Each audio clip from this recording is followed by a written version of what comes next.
Questions?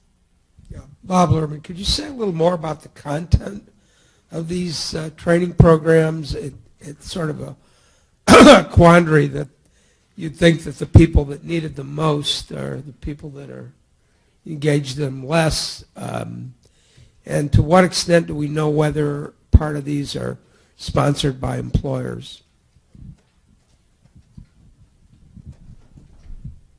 Well, I guess I can answer from here, and I hope Phyllis is on the line to add to this. But we did include, and actually, as Sharon alluded to, we included the non-credential, the non-degree credentials. We included any kind of adult education and training program. So it could have been an employer-sponsored program. It could have included, going back to school to get an associate's degree. It could have been any number of them.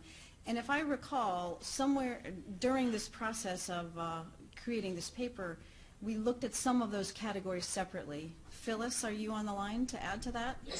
Yes, I am. The bulk of the training was in the non-formal category. For the older adults, very little of it was informal education, so that would have been non-degree programs. And what about the employer sponsor? I mean, do you know anything about There wasn't any breakout to know how much of it was employer sponsored. But that is one of the reasons we want to do the qualitative component, is to talk to older adults to say, well, what have you participated in? Where was it offered? What was it like? And why didn't you? It actually is a pretty big gap in our data collection that we don't know that much about employer-sponsored training. But if such a high share of people are getting that training, it must mean that a fair amount is going on. Sorry.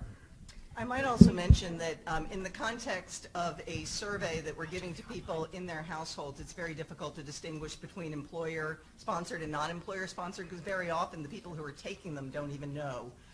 They may, in a specific case where the employer said, go to this class, these 20 people are all being trained in this thing.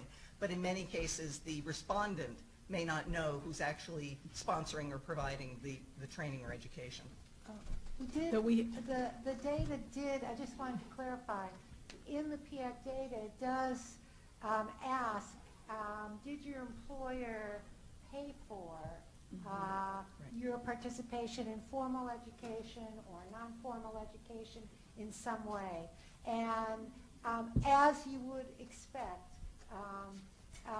the higher skilled you were, the more likely it was that the employer paid for what you did, and the people with the greatest need were least likely to have employers pay for their skills. And we have slides that show that for anybody who wants to see that. We have a question online now.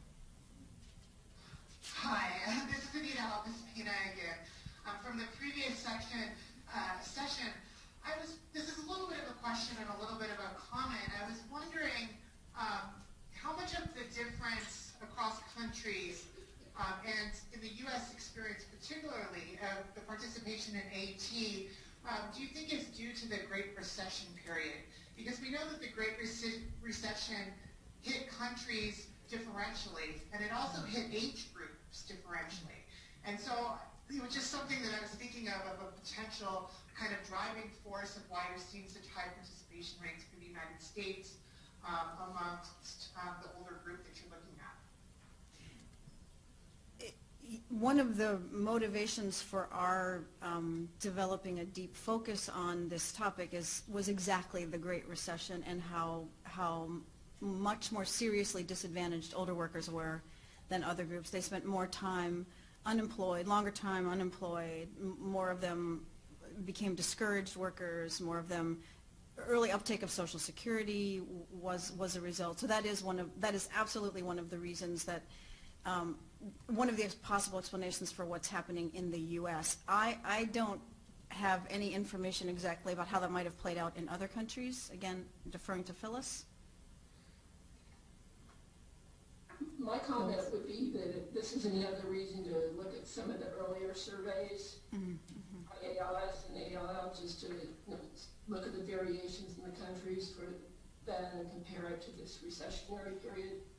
Yeah, I think that would be incredibly interesting in this context. Thank you.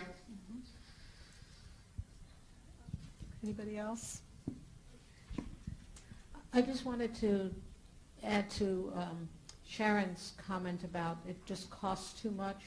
It's not just the cost of enrolling in a program, it's the opportunity cost of not working, and it's the structure of a lot of the low-wage work in that you have irregular hours, irregular hours, not working at times when you would be in school, all of those kinds of logistical things. So these are people who have families, who have other obligations, and it's just extremely complicated, and so it's not just the cost of instruction or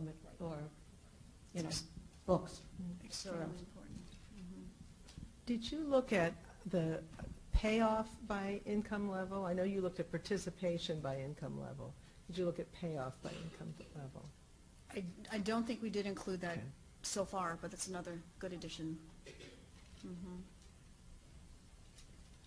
In the back? Mohammed Al-Maski, IIR. Now, with AAT, is there an online component to that, or it's all just classroom training? Phyllis? I think it would be, my understanding is it would be everything. I'd have to look back at the actual questions that perhaps Sharon knows, but I think it's all types of adult education and training, whether it's online or not online. Yes, that's true.